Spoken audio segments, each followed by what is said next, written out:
کیونکہ وہ براہ راست ایکشن نہیں لینا چاہتے ٹی ٹی پی کے خلاف، تو یہ ایک ڈیلینگ ٹیکٹکس بھی ہو سکتی ہے. لیکن شہباز، مجھے جو اطلاع ملی ہے یا جو معلومات ہیں، اسی طرح کا جو پروپوزل ہے انہوں نے افغان طالبان نے چین کو بھی دیا ہے، کیونکہ چین کے بھی خدشات ہیں. جو ایسٹ ترکستان اسلامک موومنٹ ہے، جس کو چین جو ہے وہ ایک دہشت گرد تنظیم سمجھتا ہے، تو ان کے بھی کنسرنز ہیں. اور جو چین ہے وہ افغان طالبان سے کہہ رہا ہے کہ آپ ان کو بھی جو ہے نا ان کو ایلیمینیٹ کریں یا ان کو نیوٹرلائز کریں. تو چین کو بھی ایگزیکٹلی افغان طالبان نے یہ کہا ہے کہ آپ ہمیں پیسے دیں اور ہم ان کو غیر مسلح کریں گے اور ان کو ری لوکیٹ کر دیں گے.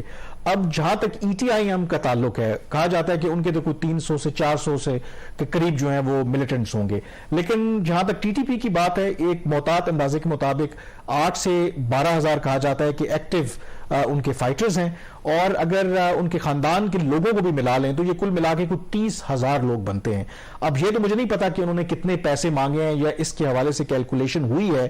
تو ڈو یو تھنک کہ جیسے آپ ابھی کہہ رہے تھے، ایک طرف تو ظاہر ہے کہ اگر ہم نے کوئی فوجی آپریشن بھی کرنا ہے اس کے لیے بھی آپ کو کاسٹ بیئر کرنی ہے، لیکن اگر دوسری طرف واقعی افغان طالبان سنسیئر ہیں تو it is a worth risk taking depending upon کہ جی یہ ویریفائبل ہوں گے ایکشن کیا، اور واقعی اسے پاکستان میں دہشت گردی کام ہوگی. اس میں دو چیزیں ہیں. ایک تو یہ کہ جو افغان حکومت اس کی اپنی جو اکنامک کنڈیشنز ہیں وہ اتنی اچھی نہیں ہے، آلدو ان کا ایکسچینج ریٹ ہم سے بہت بہتر ہے، جس کو ایک کمپیریٹیو بھی ایک اس انالیسس کے لیے یوز کیا جاتا ہے. بلکہ national assembly standing committee on finance کی میٹنگ تھی تو چودھری برجیز طاہر جو پی ایم ایل این کے ہی ایم این اے ہے، انہوں نے عائشہ پاشا جو ہمارے M O S for finance, ان کو کہا جی کہ افغانستان کے جو وزیر خزانہ وہ 2 جماعتیں پڑے ہوئے ہیں.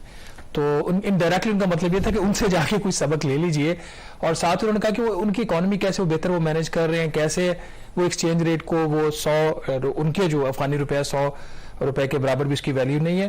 تو بہرحال اس کے اوپر ان کے اپنے تک وہاں پہ فائنینشیل مارکیٹس نہیں ہیں، وہ بہتر مینج کر سکتے ہیں. یہاں پہ بھی اگر کوئی خرچہ آتا ہے، اب پہلی بات یہ ہے کہ وہ پیسہ کس لیے مانگا جا رہا ہے. کیا وہ پیسہ اس کمپنسیشن میں مانگا جا رہا ہے کہ جی ٹھیک ہے ہم آپ کے بہاف پہ کوئی کام کریں تو ہمیں کمپنسیٹ کریں، یا کوئی وار کی وہ صورتحال پیدا ان کے ساتھ کوئی ہو سکتی ہے، اس کا جو خرچہ آتا ہے ایمونیشن کا باقی چیزوں کا اس کے لیے مانگ رہے ہیں. ہمیں اس کی ڈیٹیلز نہیں پتا. لیکن اگر وہی ٹیررسٹ جو ہے وہ پاکستان کراس کرتے ہیں، یہاں پہ آپ کی جانوں کا بھی ضیاع ہوتا ہے، آپ کا خرچہ بھی آئے گا، تو میرا خیال یہ اس میں کوئی اگر کوئی ایسی چیز وہ ان کی طرف سے بہت اسٹرانگلی وہ پش کرے اور ڈیلنگ ٹیکٹک یہ نہیں ہے، تو میرا خیال اس کو ایکسپلور کرنے کی کوئی آپشن نہیں ہے. اور دنیا میں اب جیسے نا آپ دیکھیے اس کی آپ کے سامنے مثال بھی ہے نا، جو وار آن ٹیرر تھی اس کے اندر امریکہ ہمیں ہر سال سالانہ $1.5 ہم دیتے رہے ہیں، اور وہ جو کولیشن سپورٹ فنڈ تھا جس کا 60% ملٹری کو جاتا تھا، 40% غالباً سیولینز کو آتا تھا.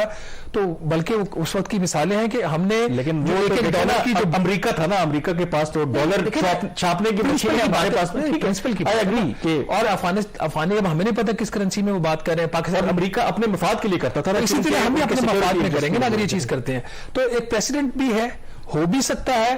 اب ایک چیز پہ آ جاتی ہے کہ کریڈیبلٹی آف دی کلیمز. میرا خیال ہے کہ جو اگر اس طرح کی کوئی چیز ہوتی ہے، اور گیون دا فیکٹ کہ افغان طالبان جو ہیں اور وہاں باقی جو حقانی نیٹ ورک ہے ہمارے ان کے ساتھ پرانے مراسم رہے، وہ لوگ یہاں پہ رہتے رہے ہیں، ہم ان کے میزبان رہے ہیں، تو بہت زیادہ کوئی شاید وہ 19-20 نہ کریں آپ کے ساتھ. معاملہ ڈپینڈ کرتا ہے. ایپیکس کمیٹی میں اس کے حوالے سے کوئی فیصلہ ہوا کل یا نہیں؟ فیصلہ تو مجھے یہی پتا چلا گیا کہ وہاں پہ ان کو بتایا گیا ہے کہ یہ پروپوزل آیا ہے.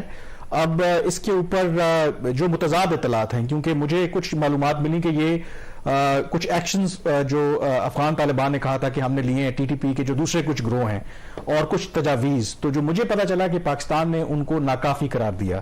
اب مجھے یہ نہیں پتا کہ اس میں یہ پروپوزل بھی شامل تھا کہ یہ انہوں نے دیا ہے جس کو پاکستان سمجھتا ہے کہ یہ قابل عمل نہیں ہے، کیونکہ اس کے اندر ایک اور بھی ایلیمنٹ ہے. دیکھیں بہت سے جو ٹی ٹی پی کے لوگ ہیں وہ فیملیوں سمیت وہاں پر اس وقت موجود ہیں، اور کچھ ایسے لوگ بھی ہیں جس طرح پاکستان کے اندر آپ کو پتا ہے کہ کہنے کو تو وہ افغان ریفیوجیز ہیں، لیکن ایسے افغان بھی ہیں ینگ جو لوگ ہیں جو کبھی افغانستان گئے ہی نہیں ہیں، جو پاکستان کو ہی اب اپنا ملک سمجھتے ہیں کیونکہ پیرنٹس کی وجہ سے ان کا ایک کنیکشن ہے. تو پاکستان کے اندر یہ بھی ایک جو، اور پھر بہت سے جو ٹی ٹی پی کے فائٹرز ہیں انہوں نے وہاں پہ مقامی جو لوگوں کے ساتھ شادیاں بھی کی ہوئی ہیں، تو وہ بھی ایک ایشو ہے. تو شاید ہو سکتا ہے کہ کچھ ایسے لوگ جو پاکستان آنا چاہتے ہی نہیں ہیں، تو یہ جو اس کی کاسٹ ہے کہ ان کو ری ایبلیٹیٹ کرنا، کہ اگر وہ ملیٹنسی چھوڑیں گے تو ان کو کوئی کاروبار بنا کے دینا یا کچھ اور کرنا، تو اس کے لیے افغان طالبان ہم سے پیسے مانگ رہے ہیں. لیکن یہ کتنا ورکیبل ہے اٹ ڈیپینڈس، کیونکہ ابھی اسٹل ورک ان پروگرس. لیکن ایک چیز واضح ہے کہ شاید ایک جو شفٹ آیا ہے پاکستان کی پالیسی میں، کہ پہلے ہم مذاکرات کر رہے تھے ٹی ٹی پی کے ساتھ، افغان طالبان نے ہمیں کہا تھا، اب پاکستان ان سے مذاکرات نہیں کر رہا اور پاکستان کہہ رہا ہے کہ ادر دین مذاکرات آپ کو کچھ اور کرنا ہوگا. تو یہ ایک پروپوزل سامنے آیا، اس پر کتنا عمل درآمد ہوتا ہے یہ تو آنے والا وقت ہی بتائے گا بریک پہ جانے سے پہلے. لیکن ایک چیز اور بھی آپ کو بتا دیں کہ کہیں نہ کہیں پاکستان پلان بی پر بھی عمل کر رہا ہے، اور وہ پلان بی یہ ہے کہ ان کیس اگر یہ ٹی ٹی پی والا مسئلہ حل نہیں ہوتا تو پھر ہمیں دوسرے آپشنز ایکسپلور کرنے پڑ سکتے ہیں، جس میں آپ کہہ سکتے ہیں کہ کراس بارڈر جو سٹرائکس ہیں، جو پچھلے سال اپریل میں بھی کچھ ہم نے لمیٹڈ وہاں پہ کیے تھے، پبلکلی اس کو ایکنالج نہیں کیا تھا. ہو سکتا ہے کہ اس دفعہ بھی اسٹریٹجی وہی رہے کہ ہم خاموشی کے ساتھ ٹارگٹ کریں وہاں پہ ٹی ٹی پی کے ہائیڈ آؤٹس، لیکن پبلکلی جو ہے اسے ایکنالج نہ کریں. لیکن کوشش پاکستان کی یہی ہے کہ اس کے بغیر ہی اس مسئلے کا حل جو ہے وہ نکال لیا جائے. بریک پہ جائیں گے اور بریک کے بعد تذکرہ کریں گے اس خفیہ معاہدے کا یا کابینہ کے اس متنازع فیصلے کا جس کے تحت انہوں نے حکومت کو الاؤ کیا ہے کہ وہ بینکوں کے ساتھ خفیہ معاہدے کر سکتے ہیں قرضے لینے کے حوالے سے. بریک کے بعد اس پہ بات کریں گے. بریک کے بعد ایک دفعہ پھر آپ کو خوش آمدید کہتے ہیں. اس بدھ کو وفاقی کابینہ نے ایک فیصلہ کیا اور وہ فیصلہ یہ تھا کہ انہوں نے حکومت پاکستان کو الاؤ کیا کہ وہ جو کمرشل بینکس ہیں ان کے ساتھ خفیہ معاہدوں کے ذریعے ان سے قرضہ لے سکتے ہیں. پہلے ایسا نہیں ہوتا تھا اور یہ کیوں ہو رہا ہے کہ ظاہر ہے کہ اس وقت ہمیں نہ صرف بیرون ممالک سے قرضوں کی ضرورت ہے بلکہ جو ملک کے اندر نظم و نسق چلانے کے لیے جو روپوں میں ہم قرضہ لیتے ہیں اس کی بھی ہمیں ضرورت ہے. تو شہباز آخر یہ فیصلہ کیوں کیا گیا؟ اور سب سے پہلے میرے خیال میں شاید یہ اس طرح کی ٹیکنیکلٹیز ہیں عام آدمی کو پتہ بھی نہیں ہوتا. اس فیصلے سے پہلے کابینہ کے پہلے کیا طریقہ کار ہوتا تھا کہ اگر ایک وفاقی حکومت یا اس کا کوئی ادارہ کمرشل بینک سے لون لینا چاہتا ہے تو کیا طریقہ کار تھا؟ اچھا، آپ نے ٹیکنیکلٹیز کی بات کی، وہ بھی ایکسپلین کرتی ہیں. جس کابینہ نے اس کی اجازت دی ہے اس کو بھی نہیں پتا ہوگا کہ اس اجازت سے ٹیکس بھی وہ چھوٹ لے کے چلے جائیں گے بینکوں والے. بڑی انٹرسٹنگ ڈیولپمنٹس، اور یہ ایسا اکثر ہوتا ہے کہ بڑا ایک بہت ہی کمپلیکیٹڈ اور کانفلکٹ آف انٹرسٹ یا ٹیکس جو فیور کسی کو دینی ہوتی ہے، ایگزامپشن دینی ہوتی ہے، اس کو بڑا ہی ایک عجیب ایک نئے لبادے میں اس کو اڑا کے تو اس کو پیش کر دیا جاتا ہے. وفاقی حکومت ہر سال کم از کم 20 سے 25 ہزار جو ہے بلکہ 20 to 25 ٹریلین روپیز کا قرضہ لیتی ہے، اور اس کے باقاعدہ اس کا ایک شیڈول اس وقت ہر سال جاری ہوتا ہے، بلکہ وہ کوارٹرلی وہ اسٹیٹ بینک آف پاکستان اس کو اپڈیٹ بھی کرتا رہتا ہے. اس وقت یہ دو طرح کے مقاصد کے لیے آپ قرضے لیتے ہیں. نمبر 1 جو پہلے آپ نے ڈومیسٹک قرضے لیے ہوئے ہیں اور فورن لونز لیے اس کی واپسی، اور نمبر 2 جو مزید آپ کو نئے قرضے چاہیے جو بجٹ کا خسارہ اس سال کا ہوتا ہے اس کو پورا کرنے کے لیے. تو ایک کیلنڈر، ایک سپلیمنٹری گرانٹ کی ایک پرمیشن لی جاتی ہے، بلکہ ناٹ سپلیمنٹری گرانٹ تو تب ہوتی ہے جب ان کی نیشنل اسمبلی کے اپروول سے زیادہ خرچہ ہو جائے. تو جب نیشنل اسمبلی اپنا بجٹ پاس کرتی ہے اس سال کا، تو اس کے لاسٹ یا سیکنڈ لاسٹ ڈے وزارت خزانہ کا ایسٹیمیٹ پیش کرتے ہیں کہ اس سال ہمیں اتنے ٹریلین روپیز کا ہم نے نیا قرضہ لینا ہے. ہوتا یہ ہے کہ جو قرضے ابھی موجودہ ڈومیسٹک ہے وہ 3 ماہ 6 ماہ 1 سال کے ٹریجری بلز ہوتے ہیں، پھر 3 سال 5 سال یا 10 سال کے 7 سال کے بانڈز ہوتے ہیں وہ ایشو کرتے ہیں، اس کے اگینسٹ قرضے لیے جاتے ہیں. State Bank of Pakistan calendar جاری کرتا ہے، اس کی باقاعدہ آکشن ہوتی ہے، اور آکشن میں جو بینکس ہیں وہ بڈ کرتی ہیں، جو بڈ آتی ہے وہ سارا چیزیں وہ ایک ٹرانسپیرنٹ طریقے سے ہو رہی ہوتی ہے، اور جو بیسٹ پرائس ملتی ہے اس کے اوپر ایک کٹ آف ایک ییلڈ ڈیسائیڈ کرتی ہے وزارت خزانہ ان consultation with State Bank of Pakistan, اس کے اوپر آپ قرضہ اٹھا لیتے ہیں. ناظرین، اس ہفتے کابینہ میں ایک سمری پیش کی گئی، یہ وہی میٹنگ ہے کابینہ کی جس میں آسٹیرٹی میئرز کی منظوری دی گئی تھی، اس کے حوالے سے بات کریں گے. یہ ایجنڈے پہ سمری نہیں رکھی گئی اور اس کا ٹائٹل یہ تھا provision for direct credit lines for government. اس میں کابینہ سے وزارت خزانہ جو منظوری لیتی ہے وہ 3 بنیادی فیصلے کابینہ سے کروائے جاتے ہیں، جس میں پہلا فیصلہ یہ کہ وزارت خزانہ کو یہ اجازت ہوگی کہ وہ کسی بھی بینک سے ڈائریکٹ کریڈٹ لائن لے لے، اور یہ کہ بینک بھی ہو سکتے ہیں اور نان بینک فائنینشیل انسٹیٹیوشنز بھی ہو سکتے ہیں اپنی جو حکومت کی مالی ضروریات ہیں وہ پورا کرنے کے لیے. فیصلہ نمبر 1. فیصلہ نمبر 2 کہ کچھ اثاثے جو کابینہ نے پہلے اپروو کیے تھے وہ بیچ کر تو ان کو گروی رکھ کر ان کے اگینسٹ قرضے لیے جائے تو ان کے ایک نئے مقصد کے لیے استعمال کرنے کی بھی اجازت لی گئی. تیسرا جو فیصلہ تھا جو کابینہ سے لیا گیا جو اہم ترین فیصلہ ہے وہ یہ کہ کابینہ سے وزارت خزانہ نے اس چیز کی اب ایگزمپشن لے لی ہے کہ جو PEPRA public procurement regulatory authority کے جو رولز ہیں جو شفافیت کے لیے بنائے گئے تھے تاکہ کوئی کلوژن نہ ہو, کوئی کسی کے ساتھ مل کر کوئی ملی بھگت کر کے کوئی سرکاری ٹھیکوں میں سرکاری جو کام ہوتے ہیں اس میں کوئی پیسہ نہ بنائے نہ جائز طریقے سے, تو کابینہ سے اس بات کی اجازت دی گئی جو کابینہ نے دے دی ہے جس کی ایگزیکٹ ورڈنگ یہ ہے کہ exemption from following the PPRA rules 2004 for seeking bids directly from banks financial institutions.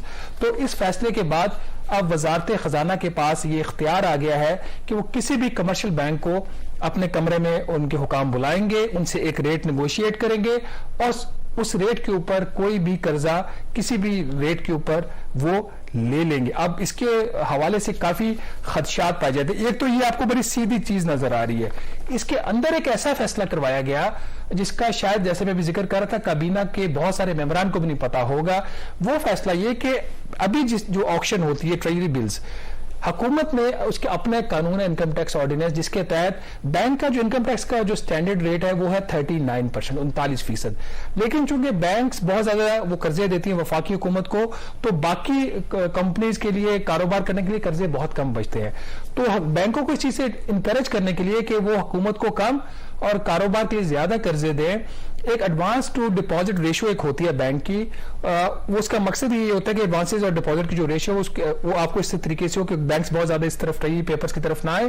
تو ایک اضافی ٹیکس لگایا گیا تھا جو 39% کا ریٹ ہے سپر ٹیکس کے علاوہ, اس کے اوپر اگر وہ جو ریشو ہے وہ 40% سے نیچے آتی ہے تو بینک کو 16% اضافی انکم ٹیکس دینا پڑتا ہے, اور اگر وہ ریشو 41% اور 50% کے درمیان رہتی ہے تو بینک کو 9% اضافی انکم ٹیکس دینا پڑتا ہے. اب چونکہ یہ والا جو فیصلہ کابینہ سے کروایا گیا ہے اس کے بعد جو بینکس حکومت کو قرضہ دیں گے ڈائریکٹ دیں گے, وہ کسی بینک انسٹرومنٹ جو آپ کا ٹریجری بل ہے PIB بانڈ ہے اس کے تحت نہیں دیں گے. تو یہاں پہ ان کو ٹیکسوں کی چھوٹ بھی مل گئی جس کا ایک کم از کم تخمینہ 20 سے 25 ارب روپیہ سالانہ لگایا گیا ہے. یاد رہے کہ عوام کے اوپر نئے ٹیکسز لگائے گئے ہیں اور بینکوں کو ایک فیصلے کے ذریعے جس میں شفافیت بھی کمپرومائز ہوگی نئے قرض لینے میں, اور اس کے ساتھ ہی سالانہ کم از کم 20 سے 25 ارب روپے کا ٹیکسوں کی ایک چھوٹ ان کو دے دی گئی ہے. اس کا آپ یہ تخمینہ کیسے آپ لگا سکتے ہیں, ابھی جو جون کا بجٹ تھا حکومت نے اس میں یہ جو ریٹ تھے ADR کے اس پہ ٹیکس کے ریٹ میں کوئی 11% اضافہ کیا تھا. تو FBR نے جو میڈیا کی بریفنگ کی تھی اس کے اندر خود انہوں نے یہ فگر دیا کہ 11% اضافی انکم ٹیکس بینکوں پہ لگانے سے ان کو جو اضافی سالانہ آمدن ہوگی وہ 25 ارب روپے کی ہوگی. تو میں آپ کو جو 20 سے 25 ارب کا فگر دے رہا ہوں یہ کافی ایک میں کنزرویٹو نمبر دے رہا ہوں کامران. تو یہ ہماری ٹرانسپیرنسی کے حالات ہیں. دیکھیں دو چیزیں ہیں اس میں, دو مطلب بینکوں کے تو مزے ہی مزے ہیں. ایک ظاہر ہے کہ یہ جو حکومت رول بناتی ہے پیپرا رولز جسے کہتے ہیں اس کا پرپز ہی یہی ہے کہ ایک کمپیٹیٹو بڈنگ پروسیس ہو اور جو بیسٹ ریٹ آپ کو ملے نہ صرف بینکوں کے حوالے سے یا باقی چیزوں, اور دوسرا آپ کو ملی بھگت نہ کرے. ایون بڈنگ پروسیس میں بھی آپ کو پتا ہے کہ ہمارے یہاں ملی بھگت ہو جاتی ہے. تو اس کے اندر ایک تو پھر اس کے اندر کافی امکانات موجود ہیں کہ اگر آپ نے کسی خاص بینک کو نوازنا ہے تو کوئی آپ اس کے ساتھ گورنمنٹ ڈیل کر لے گی. دوسرا بینکوں کے بارے میں آ رہے ہیں یہاں پر آپ 20-25 ارب روپے کی بات کر رہے ہیں تو ان کو ایک طرف تو ویسے اپنی مرضی کا وہ ریٹ ایک سیٹ کریں, کمپیٹیٹو پروسیس میں نہیں آنا, دوسرا ٹیکس کی مد میں ان کو اتنی زیادہ چھوٹ مل رہی ہے. تو یہ جو ہمارے کابینہ کے اراکین ہیں, آپ نے کہا کہ شاید یہ کسی کو پتہ ہی نہیں ہوگا, تو اس پہ کوئی ڈیو ڈیلیجنس نہیں ہوتی. مطلب اس کا آبجیکٹو اپیرنٹلی اب جو ریزن دی گئی ہے جو خبر آپ نے بھی کی ہے اس میں تو یہ کہتے ہیں ایک جو ہمیں جو ایک معاشی چیلنجز جو ہمیں درپیش ہیں اس میں جو بینکس ہیں وہ اس طرح کے آکشن میں شاید آنے کے لیے ریلکٹنٹ ہیں. تو اس کا مطلب ہے کہ آپ بینکوں کے سامنے بلیک میل ہو رہے ہیں. یہ دیکھیں یہ انہوں نے ان کی سمری کے اندر لکھا ہوا ہے کہ جو وجوہات ہے جس کی وجہ سے بینکس جو ہے سامنے نہیں آ رہے اور آپ کو قرضہ نہیں دے رہے, حالانکہ سارا قرضہ بینکوں سے لے رہے ہیں زیادہ تر, یہ تو ایک بہانہ ہے نا. اس میں ایک وجہ انہوں نے یہ بتائی کہ جو ADR advance to deposit ratio کا جو بھی میں نے آپ کو بتایا 9 سے 16% اضافی ٹیکس, بائی دا وے اس ٹیکس کا کوئی ذکر نہیں ہے سمری کے اندر. کابینہ کو کہیں یہ نہیں بتایا گیا جی کہ یہ ADR کا ریٹس کیا ہے, یہ ADR ہوتی کیا بلا ہے, اس کے اوپر بینکوں کو کتنا اضافی ٹیکس دینا, اگر ہم یہ دیں گے تو اسے چھوٹ مل جائے گی. یہ ساری چیزیں انہوں نے چھپا کے رکھی.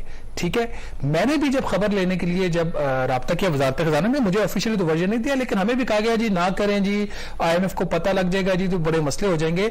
تو مجھے کسی نے کہا کہ جی آپ کی خبر سے IMF کا پروگرام جو ہے وہ خطرے میں پڑ سکتا ہے. میں نے کہا کس بات سے, کہ جی IMF کو پتہ لگ جائے گا ہم نے 20 سے 25 ارب روپے کی ٹیکسوں کی چھوٹ دی. میرا آگے سے جواب یہ تھا کہ تم لوگوں نے کابینہ سے ایک فیصلہ کروا لیا, سالانہ 20 سے 25 ارب کی ٹیکس چھوٹ دے دی, اس سے قومی مفاد جو ہے وہ ہٹ نہیں. عوام کو آپ کو کوئی جواب دے نہیں ہے, آپ کو اس سے کوئی فرق نہیں پڑتا. اس سے بھی فرق نہیں پڑتا, میڈیا کر دے تو وہ ملکی مفاد کا نقصان ہو جاتا ہے. آپ اتنے چھپا کے بڑے بڑے کروڑوں, آپ صرف اس بات سے اندازہ لگا لیں کہ اس فیصلے سے کیا ہوگا. صرف 8 مارچ 2023 سے لے کے 19 اپریل 2023 کتنے بنتے ہیں, 40-42 دن. اسٹیٹ بینک آف پاکستان کی ویب سائٹ پہ چلے جائیں, یہ 40-42 دنوں کے اندر وفاقی حکومت نے جو کیلنڈر جاری کیا وہ 4600 ارب روپے کا قرضہ لینا چاہ رہی ہے بینکوں سے. اب پہلے آپ کمپیریٹو پروسیس میں جاتے تھے, ابھی جو پچھلی بڈز آئی ہیں ان کے پاس جس میں انہوں نے 26 سالہ طریقہ ہائیسٹ انٹرسٹ ریٹ پے کیا 19.95%. اگر یہ کمپیریٹو بڈنگ نہ ہو, حکومت کو لگے جی کہ نہیں یہ اس کو آپ کامران ایسے لے لیجئے 19.95 کو اب بند کمرے میں 20% کروا لیں, وہ 5 پیسہ ہی صحیح اوپر 4600 ارب روپے کے اوپر 5 پیسے کو اپلائی کریں, کتنا بنتا ہے. تو اس لیے میرا خیال ٹرانسپیرنسی بھی یہ ڈیمانڈ کرتی ہے, اور جو اس وقت ملک کے اکنامک کنڈیشن وہ بھی یہ چیز ڈیمانڈ کرتی ہے کہ یہ جو فیصلہ کابینہ سے لیا گیا اس کے اوپر عمل درآمد روکا جائے. اس میں ایک اور بڑے انٹرسٹنگ ایسپیکٹ ہے کہ ظاہر ہے کہ کابینہ کو تو یہ ایکسپلین کرنے کی کوشش کی گئی. انہوں نے کہا کہ کیونکہ اس وقت ملک کے معاشی حالات ایسے ہیں, قرضوں کے بوجھ تلے دبے ہوئے ہیں, تو کیونکہ جب آپ بڈنگ پروسیس میں جاتے ہیں آپ کو ایڈورٹائز کرنا پڑتا ہے, تو انہوں نے کہا کہ اگر ہم یہ ایڈورٹائز کریں گے تو ایک امیج اچھا نہیں جائے گا, لگے گا کہ پاکستان شاید معیشت ڈوب رہی ہے. تو یہ اتنے جو لوگ فائنینشیل, میرا آپ زیادہ بہتر جانتے ہیں, جو بڑی بڑی کمپنیز ہیں جو بڑے بڑے کام کرتے ہیں وہ شاید میڈیا کے اوپر ریلائی نہیں کرتے, ان کے جو اپنا ان پٹ ہوتی ہے کہ ملک میں کیا ہو رہا ہے اس کی بیس پہ وہ کرتے ہیں. تو ان کا خیال ہے کہ اگر اشتہار آ جائے گا کہ پاکستان ڈوب رہا ہے اور پاکستان کو قرضوں کی ضرورت ہے تو اس سے کمپنیاں یہاں پہ بھاگ جائیں گی. میں ایگزیکٹ لائن بتا دیتا ہوں, یہ مطلب یہ بڑا ایک حیران کو, میں خود بھی جب سمری پڑھا تھا میں نے کہا یہ کیا لاجک دیا ہے, ہائیلی لاجیکل بات یہ کر رہے ہیں, عجیب سی انہوں نے ایک بنائی ہوئی بات. یہ لکھا جی issuing of advertisements in local and international press will result in further deterioration in market perception. کمال بات ہے وزارت خزانہ کی, اشتہار دے کے قرضہ لوگے بینکوں سے جو آپ سبھی ڈیکیڈ سے کرتے آ رہے ہو, پوری دنیا لیتی ہے قرضہ, بری تو بات نہیں. جب یا تو پھر بجٹ کو سرپلس میں لے جائے نا, اگر آپ کو اتنی مارکیٹ پرسپشن کی اور اپنا خیال ہے اپنی ساکھ کا, تو بجٹ کا خسارہ نہ کرے, بجٹ سرپلس میں لے کے جائے, اپنی چیزیں سرنڈر کرے. میرے پاس ایسی رپورٹس آ رہی ہیں, ابھی ہم بریک کے بعد بات کریں گے وہ آسٹیرٹی کمیٹی والا بھی, کہ کچھ ایسے افسران گریڈ 21 اور 22 کے وہ چھوٹے چھوٹے بینیفٹس لے رہے ہیں, چھوٹے چھوٹے. کسی کے کمرے کی اگر ٹائلیں چینج ہونی ہے تو اس کے لیے جعلی بلز کریٹ کیے جائے. میرے پاس وہ چیزیں آ رہی ہیں, یہ ہم اب پرائم سے ساتھ بتائیں گے. یہ بہت ہی چھوٹا کام ہے, یہ چھوٹا کام ہے, لیکن یہ تو بہت میرے خیال میں کامن, یہ اس لیول پہ ہم تو بڑی کرپشن, اور وہاں پہ پرسپشن اور کچھ خراب نہیں ہو رہا, کوئی فرق نہیں پڑتا. اور یہاں پہ آتے ہیں تو جی وہ پرسپشن خراب ہے. مسئلہ یہ کہ جب تک آپ غیر شفافیت سے کام کریں گے اور اس طرح کے کام کریں گے تو پھر آپ کے جو پروفیشنل انٹیگریٹی اس کے اوپر بھی سوال آئیں گے. یہاں پہ بریک لیں گے اور بریک کے بعد ذکر کریں گے کہ اسی ہفتے ایک ایسے وفد نے پاکستان کا دورہ کیا جس کمپنی کو وہ ریپرزینٹ کرتے ہیں وہ مشہور ہیں ڈیٹ ریسٹرکچرنگ یا ڈیٹ ری پروفائلنگ کے حوالے سے, کنسلٹنسی دینے کے حوالے سے. وہ پاکستان کیوں آئے تھے, کیا پاکستان اس بات پہ غور کر رہا ہے کہ ہمیں ڈیٹ ریسٹرکچرنگ کی طرف جانا چاہیے؟ بریک کے بعد اس پہ بات کریں گے.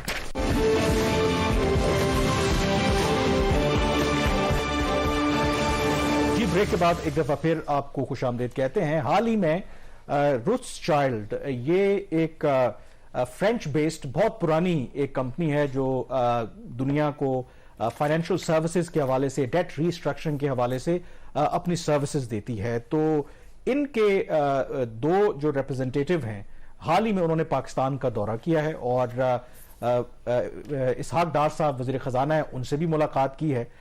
شہباز, اگر اس کمپنی کا جو پروفائل دیکھیں تو ظاہر ہے کہ یہ جس طرح کی سروسز پرووائڈ کرتے ہیں, ایک جو سروس یہ پرووائڈ کرتے ہیں یہ دنیا کو کنسلٹنسی بھی دیتے ہیں کہ جو ملک ڈیٹ ریسٹرکچرنگ کی طرف جانا چاہتے ہیں. ایک تو پبلکلی اسحاق ڈار صاحب بھی اور باقی بھی ہمارے جو گورنمنٹ کے لوگ ہیں وہ تو یہ کہتے ہیں کہ ہمیں ضرورت نہیں ہے کیونکہ ہم IMF کے پروگرام میں تو انشاءاللہ معاملات سیدھے ہو جائیں گے. تو دوسری طرف ہم ایسے لوگوں سے بھی مل رہے ہیں جو ڈیٹ ریسٹرکچرنگ کرواتے ہیں, جو ہیلپ کرتے ہیں دنیا کو. تو یہ کیا ہو رہا ہے؟ کیا اندرون خانہ کوئی ایسے اس پرپوزل پہ یا اس بات پر سوچا جا رہا ہے کہ ہمیشہ ڈیٹ ریسٹرکچرنگ کی طرف جانا پڑ سکتا ہے؟ دیکھیے, یہ صرف وزیر خزانہ صاحب سے نہیں ملے, یہ اس سے پہلے پرائم منسٹر صاحب سے بھی ملے تھے. اچھا, ڈار صاحب سے ملاقات پرائم منسٹر کی ملاقات کے بعد ہوئی ہے. اور یہ جو روتھ چائلڈ فرم ہے 200 سال کا ان کا کہا جاتا ہے ایکسپیرینس ہے, اور 8ویں نسل جو ان کی ہے وہ اب اس بزنس میں ہے. یہ 4 قسم کے یہ کام کرتے ہیں.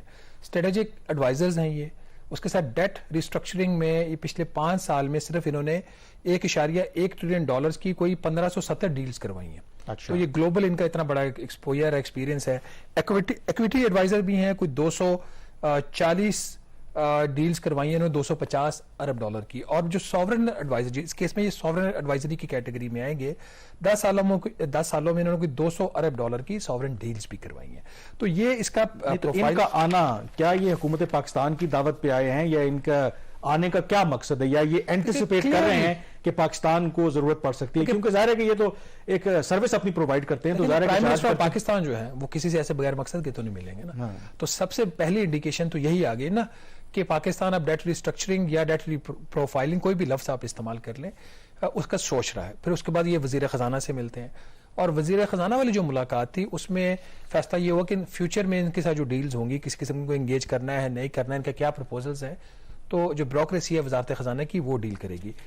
اس حوالے سے انہوں نے اپنے کچھ ایک پریزنٹیشن بھی پرائم منسٹر آفس کو بھی دی, FM آفس کو بھی انہوں نے ایک جو پریزنٹیشن بھیجی, وہ بڑا کلیئر کر دیتا ہے کہ ان کے دورے کا مقصد کیا تھا اور آگے کیا ہو سکتا ہے. یہ سناریو مختلف بلڈ کر رہے ہیں. دیکھیں, ایک بات تو میں ابھی کافی عرصے سے کہہ رہا ہوں نا کہ ڈیٹ ریسٹرکچرنگ پاکستان کو کرنی پڑے گی, اور صرف ایکسٹرنل کی نہیں, ڈومیسٹک کی بھی کرنی پڑے گی. ویسے لوگوں کے لیے تھوڑا وضاحت بھی کر دیں, ہم بات کرتے ہیں کہ ہوتی کیا ہے ڈیٹ ریسٹرکچرنگ. بیسیکلی بڑی سمپل ہے جی, کہ آپ کا قرضہ آپ نے واپس کرنا ہے, آپ کے پاس پیسے نہیں ہیں, آپ بینک کے پاس واپس جاتے ہو اور انہیں کہتے ہیں جی کہ میں اس وقت میری پیسہ واپس کرنے کی میرے میں سخت نہیں ہے, مجھے آپ مزید ٹائم دے دیں.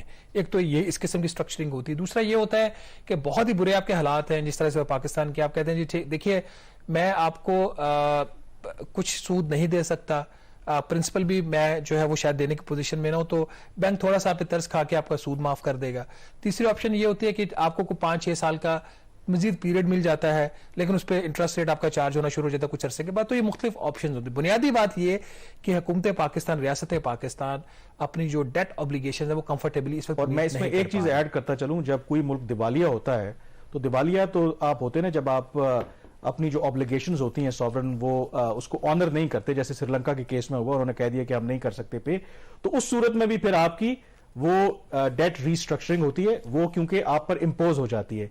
اس میں جو ہارڈ ریسٹرکچرنگ, جی ہاں, اس میں یہ ہے کہ اسٹیج پہ ابھی ہم اس میں یہ ہے کہ ہم خود اپنے آپ کو فیصلہ کر سکتے ہیں کہ بجائے اس کے کہ ہم دیوالیہ ہونے کی طرف جائیں, ہم پہلے ہی اس کو اینٹیسپیٹ کر کے ڈیٹ ریسٹرکشن کی طرف اچھا جائیں. ان کا جو پاکستان کا پرسیپشن کیا ہے, جو انہوں نے پریزنٹیشن اپنی دی, جہاں سے یہ میں ساری چیزیں پڑھ رہا ہوں, انہوں نے کہا جی کہ 2 سال میں پاکستان کی جو debt to G D P ratio ہے وہ کافی خراب ہوئی, 90% آف جی ڈی پی وہ چلا گیا ہے. جو لاسٹ نمبرز تھے 2022 انہوں نے کوٹ کیے ہیں. 2 فیکٹر ناظرین وہ بتا رہے ہیں کہ کرنٹ اکاؤنٹ کا خسارہ ہے اور سیلاب ہے, اس کی وجہ سے پاکستان کے قرضوں میں اضافہ ہو رہا ہے. اب وہ ایڈوائز کر رہے ہیں پاکستان کو, جو ڈیٹ مینجمنٹ اسٹریٹجی ہے اس کو آپ تبدیل کیجئے, کیونکہ جو پبلک ڈیٹ کی جو کلاسیفیکیشن ہے وہ اب شاید چینج ہو جائے. اس میں جو ان کی پریزنٹیشن ہے اس چیز پہ ریلائی کر رہے ہیں کہ جو ابھی پاکستان اور IMF کے مذاکرات ان وے ہو رہے ہیں, وہ اس میں جو IMF کی رپورٹ آئے گی پاکستان کی اکانومی کے حوالے سے, اس میں وہ پاکستان کی جو ڈیٹ کی سچویشن اس کو وہ سسٹینیبل ڈکلیئر کرتے ہیں یا نان سسٹینیبل ڈکلیئر کرتے ہیں. تو اگر تو سسٹینیبل ڈکلیئر ہوتے ہیں, ان دیٹ کیس بھی آپ کو شاید ڈیٹ کی ری پروفائلنگ کرنی پڑے. اگر آپ کو وہ ویسے ہی انسسٹینیبل ڈکلیئر کر دیتے ہیں تو پھر تو معاملات خراب ہو جاتے ہیں. پاسبلٹی یہی ہے کہ آپ کو شاید جو ہے وہ انسسٹینیبل IMF نہ ڈکلیئر کرے, اگر آپ کا کوئی اس کے ساتھ ایگریمنٹ ہو جاتا ہے IMF کے ساتھ. اب جو سناریو یہ دے رہے ہیں کہ ایون کہ پاکستان اور IMF کا اگر معاہدہ ہو بھی جاتا ہے, اس کیس میں بھی وہ کہہ رہے ہیں جی کہ Pakistan could engage with its commercial and official creditors to conduct a preemptive, کہ آپ بجائے کہ آپ انتظار کریں کہ آپ آفیشیلی ساورن ڈیفالٹ ڈکلیئر کریں لیگلی, آپ ایک پریمپٹیو ری پروفائلنگ کریں اپنے آفیشیل اور کمرشل ڈیٹ کی. لیکن وہ کہہ رہے ہیں یہ والا جو کام ہے یہ G20 کے جو ممالک ہیں, جو کامن فریم ورک ہے ڈیٹ ریسٹرکچرنگ کا پیرس کلب کا, اس کے تحت اور پلس IMF کے تعاون سے کرنا چاہیے. یہ تو ہو گیا کہ ایگریمنٹ ہو جاتا ہے اور سسٹینیبل بھی ڈکلیئر کر دیا جاتا ہے پاکستان کے قرضے کو, تو تب بھی آپ نے یہ کرنا ہے. دوسری آپشن وہ یہ دے رہے ہیں, ڈسکرائب کر رہے ہیں کہ اگر معاہدہ ہو جاتا ہے لیکن قرضے کو ایک ان پرنسپل ایگریمنٹ ہو جاتا ہے, کیونکہ جب تک IMF شور نہیں ہوگا کہ پاکستان کے پاس اتنا پیسہ آ گیا ہے یا ایشورنسز آ گئی ہیں کہ یہ جون تک جب تک پروگرام ہے یہ ڈیفالٹ نہیں کریں گے, تب ہی یہ پروگرام کے اوپر سٹاف لیول ایگریمنٹ ہوگا. تو وہ کہہ رہے ہیں کہ staff level agreement in principle ہو جاتا ہے لیکن ڈیٹ انسسٹینیبل ہو جاتا ہے. اس کیس میں بھی وہ ایڈوائز کر رہے ہیں کہ آپ کو پھر ریسٹرکچرنگ پروسیس کی طرف جانا پڑے گا. پہلے وہ ریپروفائلنگ کی بات کر رہے ہیں, اب یہاں پہ وہ ریسٹرکچرنگ کی بات کر رہے ہیں.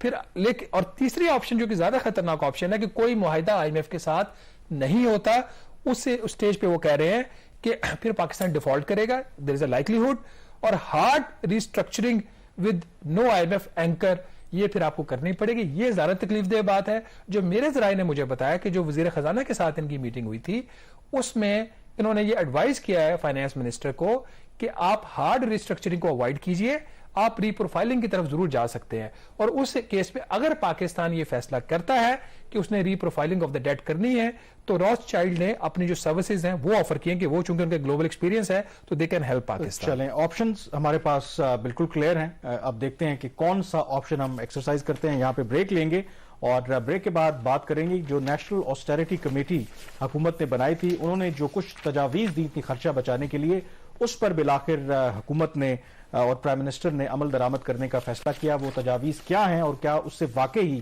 پیسوں کی بچت ہوگی؟ بریک کے بعد اس پہ بات کریں گے.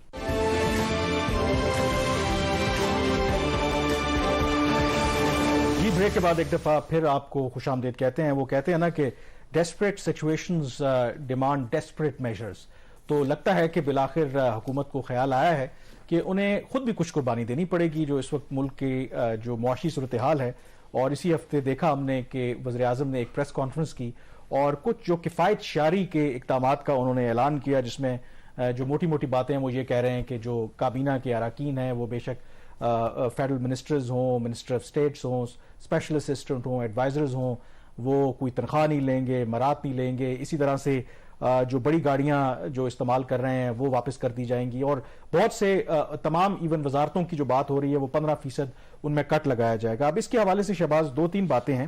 ایک تو جب اس گورنمنٹ نے ٹیک اوور کیا تھا تو اس وقت ایسا تو نہیں تھا کہ دودھ اور شہد کی نہریں بہہ رہی تھیں, ہوتے یہ اقدامات سمبولک ہیں, یہ کام یہ اس وقت بھی کر سکتے تھے. دوسرا جو کہا جا رہا ہے کہ اگر واقعی یہ حکومت اتنی سیریس تھی, کیونکہ یہ چند دن پہلے ہم نے منی بجٹ پاس کیا ہے, تو کیوں نہیں اس کو فائنانس بل کا حصہ بنا دیا گیا, اس کو لیگل کور دے دیتے جو بھی جن اقدامات کی یہ بات کر رہے تھے. تو کچھ لوگوں کا خیال ہے کہ یہ اعلانات کی حد تک تو ٹھیک ہے, شاید کس نے جا کے دیکھنا ہے کہ اس پر عمل درآمد ہو رہا ہے یا نہیں ہو رہا ہے. دیکھیے, اس کا سب سے پہلے تو میں دیکھوں گا اس کے اوپر, ہمارا یہ کام ہے. بلکہ ناظرین یہ ہماری آپ سے بھی ریکویسٹ ہے کہ جہاں پہ آپ سرکاری گاڑی اس کا مس یوز ہوتے ہوئے آپ دیکھیں, آپ اس کی کوئی 30 سیکنڈ کی بے شک ویڈیو کلپ بنائیے, ہمارے ساتھ شیئر کیجئے, ہم اس کو یہاں پہ آپ اس پروگرام میں چلائیں گے اور اس میں کوشش کریں کہ اس گاڑی کا جو نمبر ہے وہ واضح ہو, وہاں سے ہم ٹریس بھی کر سکیں گے کہ کس وزارت کی یہ گاڑی ہے, اور ڈرائیور ہو, اگر فیملی بھی بیٹھی ہو, بچوں کو اسکول میں ڈراپ کیا جا رہا ہو, سبزی خریدی جا رہی ہو سرکاری گاڑی کے اوپر, موٹر وے کے اوپر آپ کو فیملی جاتی ہوئی نظر آ رہی ہو سرکاری گاڑی میں, تو یہ دیکھنے کی ضرورت ہے. تو لوگ اس کو واچ کریں گے. Kamran, to begin with it's a positive step. اب آپ نے خود دیکھا کہ منسٹرز ٹویٹ کر رہے ہیں جی کہ ہم نے 4500 سی سی کی گاڑی واپس کر دی. میرے ان دوستوں سے جو ٹویٹ کر رہے ہیں ان کی اطلاع کے لیے عرض ہے کہ جب آپ نے یہ ٹویٹ کر دیا کہ 4500 سی سی کی گاڑی میں نے واپس کر دی, تو آپ نے پہلا تو غلطی مان لی کہ آپ کی انٹائٹلمنٹ 1800 سی سی کی تھی اور آپ 4500 یوز کر رہے تھے, تو آپ کے اوپر نیب کا کیس تو بن سکتا ہے نا سیدھا سیدھا. ٹھیک ہے, تو یہ ایک تو پہلی چیز. یہ دوسرا, اچھے لوگ بھی ہیں, مجھے نام لینے میں حرج نہیں ہے, جو اسپیشل سیکرٹری فائنانس ہیں وہ بیچارے 660 سی سی گاڑی میں آتے ہیں, گھر سے آتے جاتے ہیں, آفیشیل ان کی انگیجمنٹ کے لیے وہ سرکاری گاڑی استعمال کرتے ہیں جو رولز ان کو الاؤ کرتے ہیں. ٹھیک ہے, تو ایسے لوگ بھی میں نے دیکھے ہوئے ہیں. جو فارمر پنجاب کے چیف سیکرٹری تھے وہ بھی اپنی ذاتی گاڑی استعمال کرتے ہیں, میں نے ان کو دیکھا وہ گھر جانے کے لیے. ایسا نہیں کہ ہم ایک سویپنگ سٹیٹمنٹ دے دیتے ہیں, ہمارے معاشرے میں اچھے لوگ بھی موجود ہیں, ایماندار بھی لوگ, لیکن ایک جو چیز